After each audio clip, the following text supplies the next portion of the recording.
સ્વામિનારાયણ સાક્ષાત્ અક્ષર પુરુષોત્તમ સર્વેભ્યઃ પરમં શાંતિ આનંદં સુખમર્પયેત. શ્રી સ્વામિનારાયણ ભગવાનની જય. શ્રી અક્ષર પુરુષોત્તમ મહારાજની જય.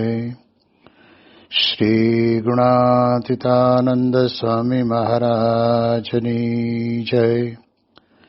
શ્રી પ્રમુખ સ્વામી મહારાજની જય. શ્રી મહંત સ્વામી મહારાજની જય. પ્રગટ ગુરુ હરિ પરમ પૂજ્ય મહંત સ્વામી મહારાજની આજ્ઞા અને આશીર્વાદથી આપણે બધા નિત્ય પ્રાતઃ કથાનો લાભ લઈ રહ્યા છીએ.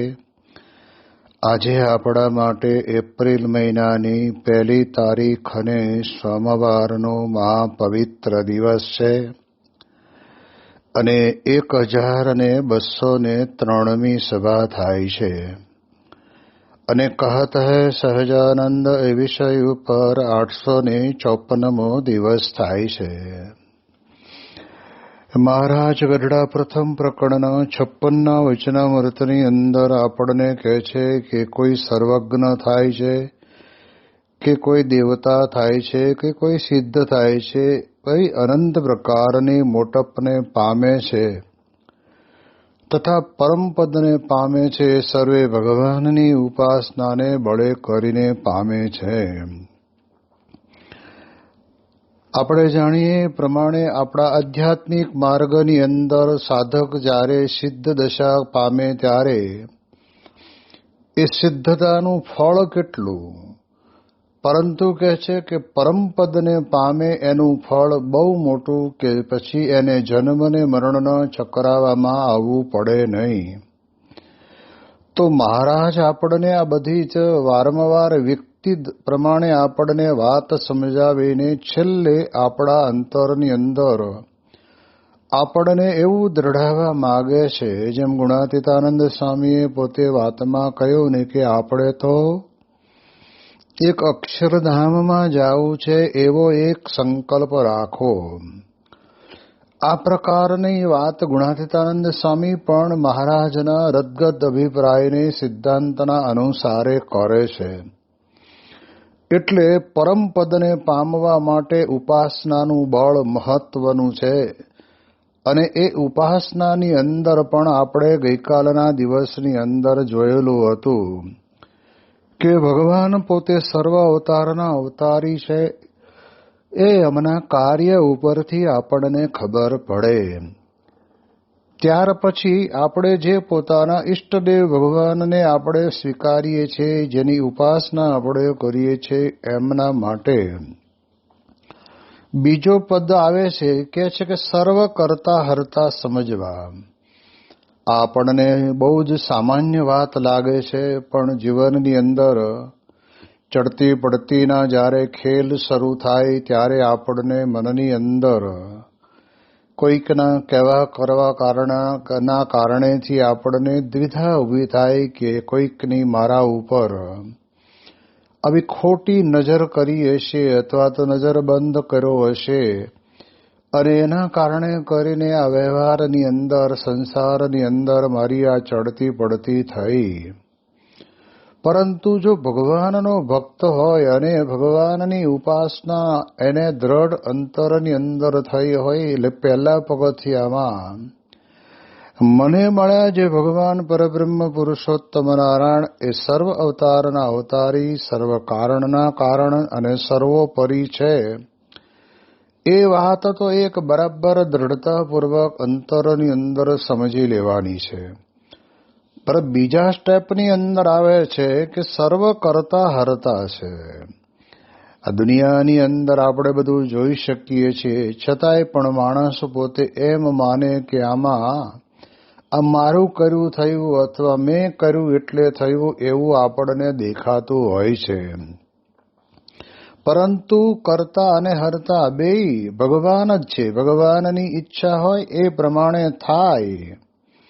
થોડા વર્ષો પહેલા કરજીસણની અંદર આપણા એક સત્સંગી બંધુ નરસિંહભાઈ કરીને મારી સાથે વિચરણમાં ફરતા. એટલે કરજીસણ જવાનું થયું ત્યારે મને કે સ્વામી કુવે પધરામણી કરવા આવો ને એને ભાગીદારને ભાગ્યાને વાવવા આપેલું. અને ત્યારે તે વખતે ત્યાં આગળ એણે પાણી પાઈ અને વાવણી કરી અને સરસ મજાનું તૈયાર કરીને ખેતર તૈયાર કર્યું હતું. પણ 8-10 દિવસ થયા પણ રાયનો એક પણ દાણો ઉગ્યો નહીં. ત્યારે એ નરસિંહભાઈએ મને કહ્યું, મને કે સ્વામી આવું પહેલી વખત બન્યું હશે કે એક પણ રાયનો દાણો ઉગ્યો નહીં. અને ત્યારે મેં કહ્યું કે હવે શું કરશો? તો એમણે તરત જ કહ્યું કે સ્વામી હવે આને ખેડી નાખીને ફરીને પૂંખીને પાણી પાશું અને ભગવાનની મરજી હશે તો ફરી વખત વાવ્યા પછી એ ઉગશે. એટલે એક વખત વાવેલો રાયડો ન ઉગ્યો અને બીજી વખત આ પ્રમાણે ખેતર ખેડીને પૂંખીને જ્યારે આ પ્રમાણે કહેવાય છે કે રાયડાનું વાવેતર કર્યું ત્યારે 10 દાડે 2 પાંદડે બહાર નીકળ્યો. પહેલા ન ઉગ્યો એ પણ ભગવાનની કર્તવ્યપણું છે અને પછીના સમયની અંદર જે ઉગ્યો એમાં પણ ભગવાનનું કર્તવ્યપણું છે. આપણે જાણીએ છીએ કે જેમ રાજકોટની અંદર એક બોરડી છે ત્યાં આગળ અને બોરડીના ઉપર આપણે જાણીએ એ પ્રમાણે કુદરતી કાંટા નાના નાના આવે. એની ઉપર બોર પણ થાય પણ એ બોરડીના કાંટાનો થોડોક ભાગ ગોપાળાનંદ સ્વામી જેવા સંતના મસ્તક ઉપર બાંધેલા રૂમાલની અંદર ભરાયો હશે. અને ત્યારે સ્વામી પોતે તે વખતે બોલ્યા કેલા તને સંતનો સંગ થયો અને હજુ તું કાંટા પકડીને બેસી રહ્યો છો, એમ તે વખતે બોરડીને કીધું હશે. અને ભગવાનની ઈચ્છા વાક્ય તો ગોપાળાનંદ સ્વામી બોલ્યા પણ અહીંયા આપણે સમજવાનું કે એમાં કરતા ભગવાન છે. એટલે ભગવાનની મરજીથી ગોપાળાનંદ સ્વામી જેવા એક સંતની પાઘની અંદર આ કાંટો ભરાયો અને એમણે જ્યારે આ શબ્દ ઉચ્ચાર્યો ત્યારે કહેવાય છે કે ત્યારથી બોરડી ઉપર એક પણ કાંટો આવતો નથી. જેમ સારંગપુરની અંદર આપણે જાણીએ છીએ કે શાસ્ત્રીજી મહારાજના સ્મૃતિ મંદિરે જતા રસ્તાની અંદર એક છત્રી પણ આવે છે અને ત્યાં ખીજડો પણ આવે છે. અને ખીજડા નીચે બેસીને ભગવાન સ્વામિનારાયણે પોતે બ્રાહ્મણોને બોલાવીને 84 કરેલી. કારણ કે પહેલાના સમયની અંદર બ્રહ્મ ભોજન કરાવવું એક બહુ જ મહત્વનું કાર્ય હતું. એટલે લોકો પણ કરતા અને કરાવતા. એટલે મહારાજે પણ તે વખતે ત્યાં આગળ કરાવેલું. પ્રથમના દિવસની અંદર આપણે બધા જાણીએ એ પ્રમાણે ત્યાં આગળ માટીના વાસણની અંદર રસોઈ બધી બનાવી અને બ્રાહ્મણો બધા જમ્યા. વાસણો ધોઈને જ્યારે ઊંધા વાળે છે ત્યારે ત્યાં આગળ એ ખીજડાના ઝાડ ઉપર અન્ય પ્રકારના નાના મોટા પક્ષીઓ જેને કહેવામાં આવે છે એ બધાએ આવીને બેસે. એટલે સ્વાભાવિક એને તો એવી કંઈ ખબર ન હોય કે નીચે આવા પવિત્ર પાત્રો પડ્યા છે તો અમારે અહીંયા આગળ આ પ્રમાણે ચરકવું ન જોઈએ, પણ ચરકી જતા. અને એના કારણે કરીને તે વખતના સમયની અંદર એ વાસણો પછી રસોઈના ઉપયોગમાં ના આવે. અને ત્યારે સંતોએ મહારાજને વિનંતી કરેલી કે મહારાજ આ પ્રમાણે રોજ જો આપણે અહીંયા આગળ વાસણ આ રીતે મૂકશું અને આ કાગડા કે પછી કાબર હોલા ચકલા ગમે તે ચરકી જશે તો એ આપણા બધા કહે છે કે વાસણ કેટલાક નવા લાવવા. અને ત્યારે મહારાજે પોતે સ્વયં સંકલ્પ કર્યો અને આમ હાથ ઊંચો કરીને કહ્યું કે હવે પછી આ ખીજડા ઉપર કોઈ પક્ષી આવીને બેસશે નહીં. તો આજે એને લગભગ 250 જેવા વર્ષ થવા આવ્યા. તો પણ હજુ સુધી કહેવાય છે કે એ ખીજડા ઉપર કોઈ પક્ષી આવીને બેસતું નથી. એ પણ એક કર્તવ્ય ભગવાનનું છે. જેમ દાદા ખાચરના દરબારની અંદર મહારાજ પોતે કથા કરતા હતા અને એ કથા કરે ત્યારે તે વખતે ત્યાં આગળ ચારે બાજુ સરસ મજાના એ ચોકની અંદર નળિયાના નેવા પડતા હોય એટલે નળિયા ઉપર ઘણી બધી ખિસકોલીઓ ત્યાં આગળ ફરતી હોય ત્યારે મહારાજે પણ વચનામૃતમાં વર્ણન કરતા કહ્યું છે કે ખિસકોલી બોલે અને એની સાથે પૂંછડું એનું હલાવે. એટલે એકદમ શાંત વાતાવરણની અંદર જ્યારે મહારાજ કથા કરતા હતા અને ખિસકોલી કચકચ કચકચ કચકચ કચકચ ચાલુ જ રાખી હતી અને ત્યારે તે વખતના સમયની અંદર મહારાજની સમક્ષ કોઈ હરિભક્તે કહ્યું કે મહારાજ આ ખિસકોલી ક્યારની ચકચક ચકચક કર્યા કરે છે અને કથા સાંભળવા દેતી નથી. અને ત્યારે મહારાજે આમસે દ્રષ્ટિ કરી તો જેટલી ખિસકોલીઓ ત્યાં આગળ એ દાદા ખાચરના દરબારના નળિયા ઉપર હતી બધી એમને એમ સ્થિર થઈ ગઈ, ન હલે કે ન ચલે. અને ત્યારે પછી એ હરિભક્ત બોલ્યા કે લે ક્યારની બહુ કચકચ કરતી હતી ને, લે હવે કર. પણ મહારાજ તો પોતે સ્વયં સમર્થ છે એટલે મહારાજની ઈચ્છાથી મહારાજ પોતે કરતા હતા એટલે એને બોલતા બંધ કરી દીધા. અને જ્યાં કથા પૂરી થઈ એટલે વળી પાછી મહારાજે દ્રષ્ટિ કરી એટલે પાછી ખિસકોલી પોતપોતાના એ રંગને તાલની અંદર ગુલતાન બની ગઈ.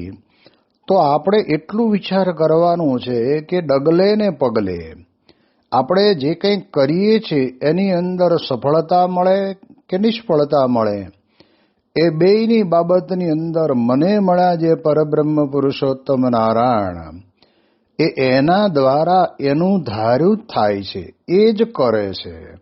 આપણને લાગે ઘણી વખત કે આવું કેમ, પણ ભગવાનના અખંડ ધારક સત્પુરુષ છે એ ભગવાનને નિવેદન અને પ્રાર્થના કરે છે. જેમ 1985 સાલની અંદર 20મી જુલાઈના દિવસે જ્યારે સુવર્ણતુલા મહોત્સવનો કાર્યક્રમ હતો ત્યારે તે વખતે બીબીસી દ્વારા જાહેરાત આવી કે આખા યુરોપની અંદર અનરાધાર વરસાદ પડશે. અને ત્યારે બધા હરિભક્તોએ બાપાને વિનંતી કરી અને સ્વામીને કહ્યું કે બાપા આપ દયા કરો, આપણી પાસે તો અપાર ઐશ્વર્ય છે, આપ અખંડ ભગવાનને ધારણ કરીને બેઠા છો, તો આપ એવી દયા કરો કે વરસાદ ન પડે. અને ત્યારે પ્રમુખ સ્વામીજી મહારાજ પોતે કહેતા કે યોગી બાપાનો એક બહુ જ અમોઘ શસ્ત્ર, યોગી બાપાની પાસે કોઈ હરિભગત આવે અને કોઈ વાત કરે તો કે કરો ધૂન. એટલે આપણે પણ ધૂન કરીએ ને દેરીમાં પ્રાર્થના કરીએ, તમે બધા એ અક્ષર દેરીની મહાપૂજા માનો અને ભગવાનને પ્રાર્થના કરી આપણો આ ઉત્સવ શાનદાર અને સારધાર રીતે ઉજવાઈ જાય. બધા હરિભક્તો કે તમે કયો એ બધું કરીએ પણ વરસાદ ન પડવો જોઈએ. અને ત્યારે પ્રમુખ સ્વામી મહારાજ કે આપણે તો મહારાજને અરજી કરી છે, એ મહારાજના હાથમાં છે. અને અમે તો નજરો નજર જોયું જ્યારે હું 1.5-2 કલાક વહેલો જ્યાં આગળ QPR સ્ટેડિયમની અંદર ઠાકોરજીને સાપો બાંધવા માટે વહેલો ગયેલો, ત્યારે જેવો ગાડીની અંદરથી બહાર નીચે ઉતર્યો ત્યારે રોડ ઉપર ઢીચણહમાણા પાણી જાય અને QPR સ્ટેડિયમની અંદર એક પણ વરસાદનું બુંદ પડેલું નહીં. આ નજરો નજર જોયેલી વાત.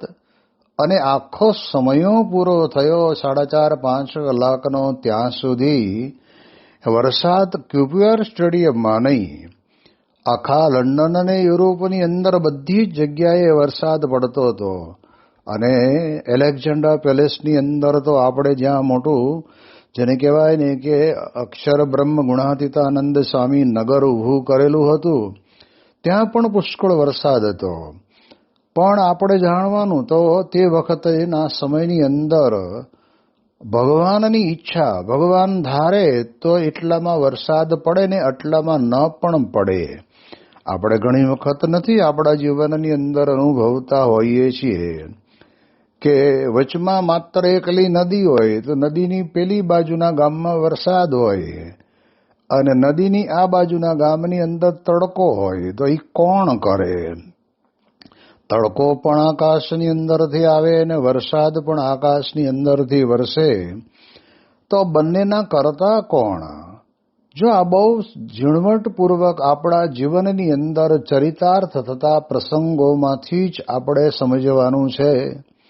અને એ માટે થઈને યોગીજી મહારાજ પોતે કહેતા, બાપા કે આપણે શ્વાસ લઈએ છીએ અને પાછો બહાર કાઢીએ છીએ એ પણ આપણું પોતાનું વ્યક્તિગત કર્તવ્ય નથી. ભગવાને આપણને એ પ્રમાણે આ શ્વાસ લેવા દેવાની વાતો એ પ્રકારે આપણને આ એક પ્રક્રિયા આપી છે. પણ કહેવાય છે કે અંદર ગયેલો શ્વાસ બહાર આવવો એ પણ ભગવાનની ઈચ્છા હોય તો. એટલે એટલા માટે થઈને આપણે આ પ્રકારે વિચાર કરવાનું.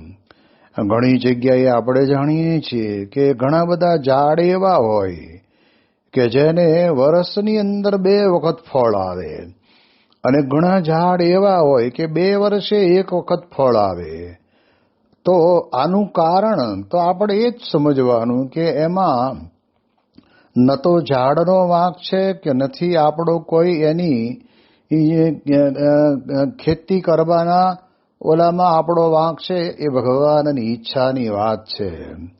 જ્યારે આપણે જાણીએ ત્યાં મહુવાની અંદર યોગીજી મહારાજ પોતે પધારેલા અને ત્યારે એક નાળિયેરી એટલી બધી ઊંચી થયેલી અને તે વખતે ત્યાં આગળ એ નાળિયેરના ખેતરનો માલિક બીજી અન્ય નાળિયેરી ઉપરથી નાળિયેર લાવી ઠાકોરજીને ધરાવી યોગીજી મહારાજને નાળિયેરનું જળપાન કરાયું અને એણે કહ્યું કે બાપા, જ્યારથી આ નાળિયેરની અહીં આગળ અમે વાવી છે ત્યારથી અત્યાર સુધીમાં એક પણ નાળિયેર આવ્યું નથી.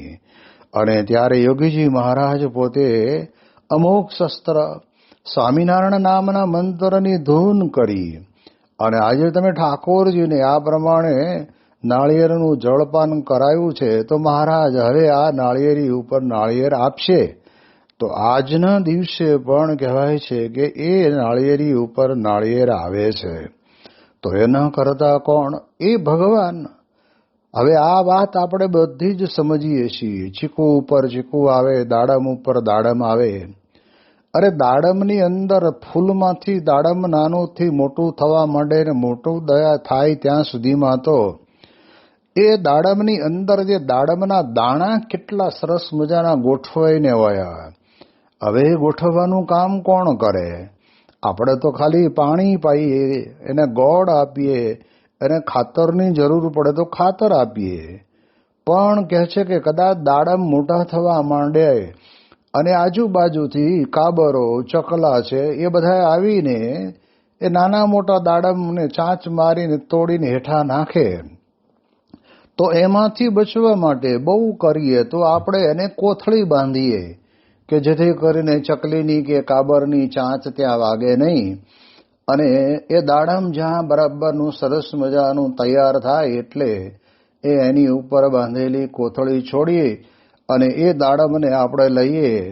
પણ એની અંદર મૂકેલા જે દાણા છે એકબીજાની સાથે અડેલા.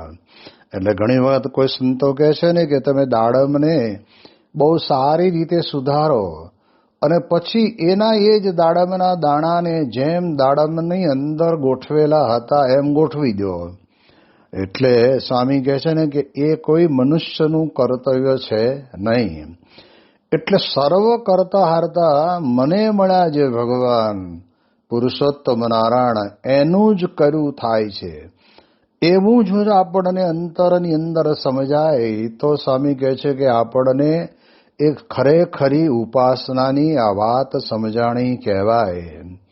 જેમ નેનપુરના દેવજી ભક્તનો દીકરો ધામમાં ગયો તો નેનપુરના દેવજી ભક્ત તો કેવા ભગત. જ્યારે સંતો ત્યાં આગળ આવ્યા ને કથા વાર્તા કરી અને પછી ધીરે રહીને કહ્યું કે ભગત તમે તો ખેતીવાડી કરો છો એટલે તમે થોડો ઘણો થાક લાગ્યો હશે એટલે હવે તમે જઈને આરામ કરો. ત્યારે દેવજી ભગત કે સ્વામી તમે ગામતરા કરતા કરતા આવ્યા છો હાલીને, અને તમને થાક લાગ્યો હશે એટલે તમે આરામ કરો.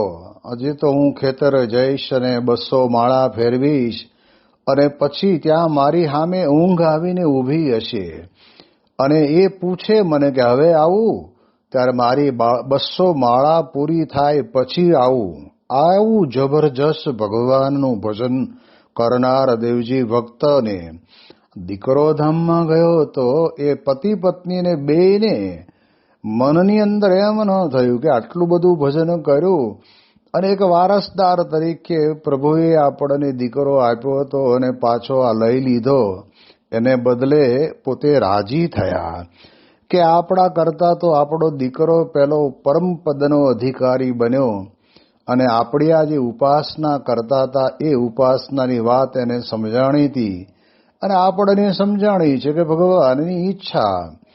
તો સ્વામી કહે છે કે આપણે વિચાર કરવાનો કે આપણા જીવનકાળ દરમિયાનની અંદર આ પ્રમાણે જે કંઈ બને છે એના કરતા ભગવાન છે.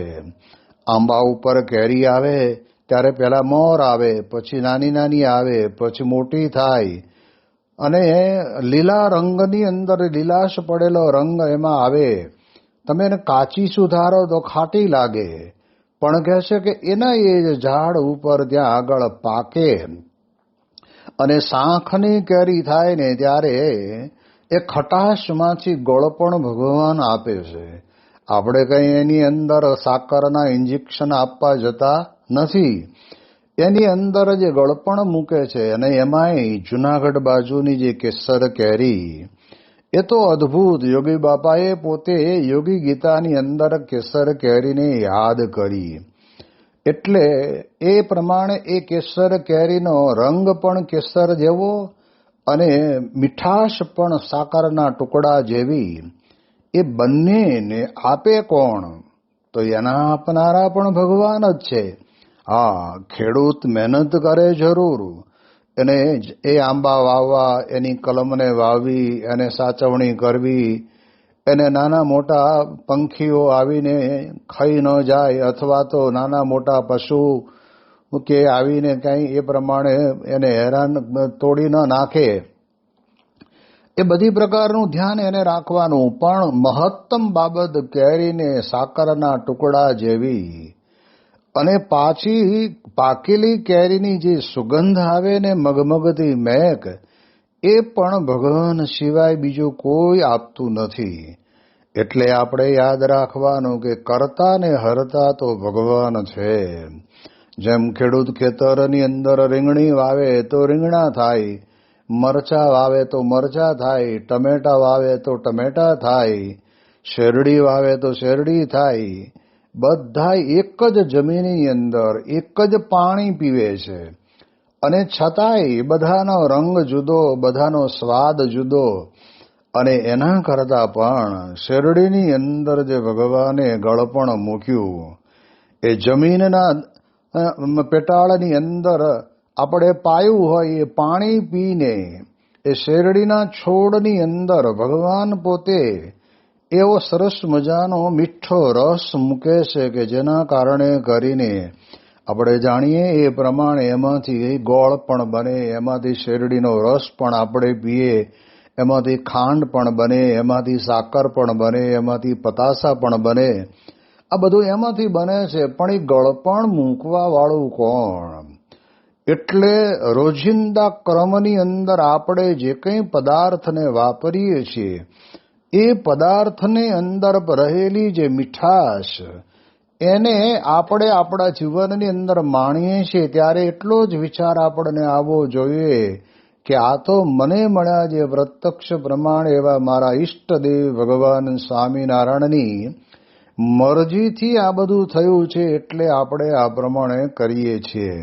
જેમ સ્વામી કહે છે ને કે પોપૈયાનું ઝાડ બહુ પોલું અને પોપૈયાના ઝાડની ઉપર જે કહેવાય છે કે પાંદડા આવે ને એ પણ એની ભૂંગળી પણ બહુ પોલી અને એ જ પોપૈયાના ઝાડ ઉપર નાનું એવું ફૂલ આવે, ફૂલમાંથી નામ કરતા કરતા કરતા મોટું પોપૈયું, કેટલાક પોપૈયા તો કિલો 2 કિલોના પણ થતા હોય વજનની અંદર, અને છતાંય પોપૈયાના ઝાડની સાથે એ પોલાણવાળી ભૂંગળીવાળા એ દાંડિયાની સાથે લટકતું રહે. જમીનમાંથી પાણી સરસ મજાનું એના દ્વારા એને પ્રાપ્ત થાય, અને એ બંધ પોપૈયાની અંદર પોપૈયાના બી પણ એની અંદર કાળા સરસ મજાના મૂકે. કોણ મૂકે? આપણે તો કોઈ મૂકવા જતા નથી.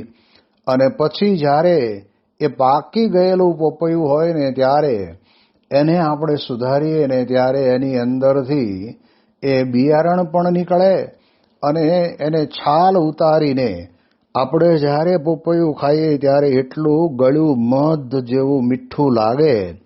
તો એનું ગળપણ મૂકનાર પણ કોણ?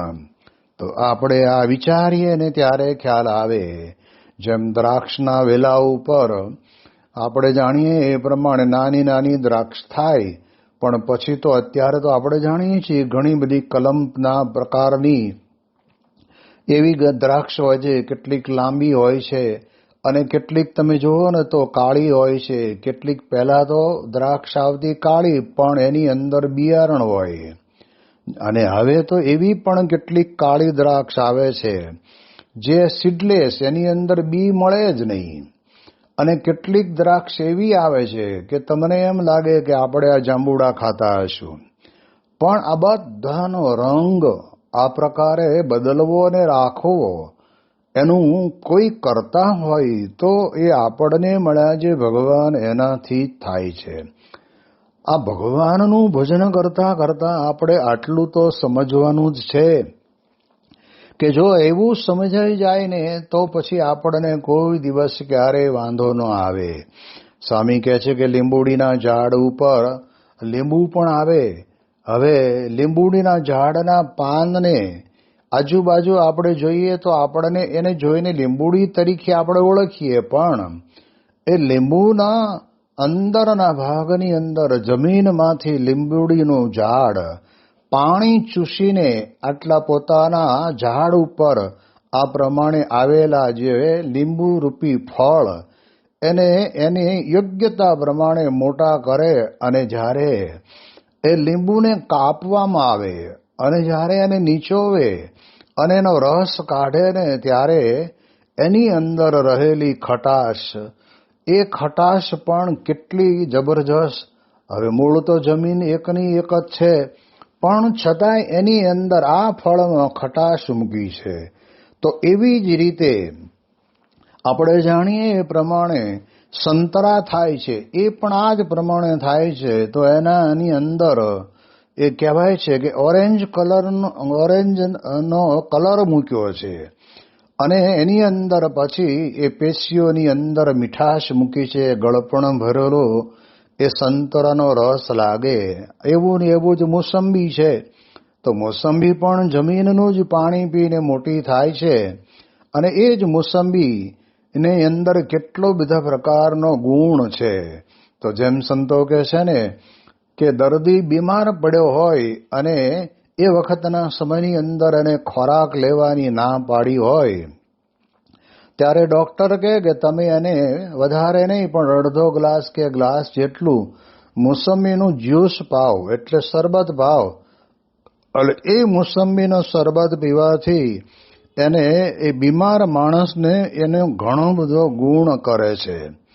એવી જ રીતે આપણે જાણીએ એ પ્રમાણે નાળિયેરી ઉપર નાળિયેર થાય છે હોય ત્યારે તો બહુ નાનું, અને નાળિયેરી તો કેટલી પોલાણવાળી, એના એક એક દોરા ભેગા કરી અને જાણે એ નાળિયેરનું ઝાડ અતિ ઊંચું પહોંચ્યું હોય, અને ત્યાં ઠેઠ ઉપર નાળિયેરની અંદર પાણી ભરી દે.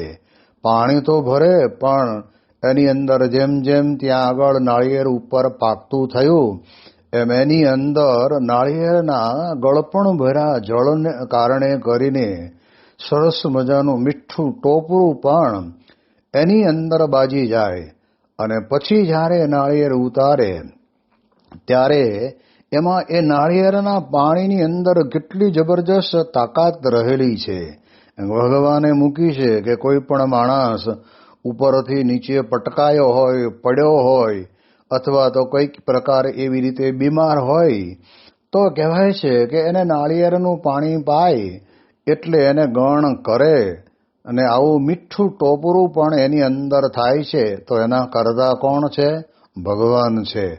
એટલે આપણા જ જીવનની અંદર આપણે જે કંઈ વસ્તુનો ઉપયોગ કરીએ છીએ એના કરતા ભગવાન છે. એ ભગવાન મને મળ્યા છે એ વાતનો દોર જો આપણા અંતરમાં રહે તો એને ઉપાસના કહીએ.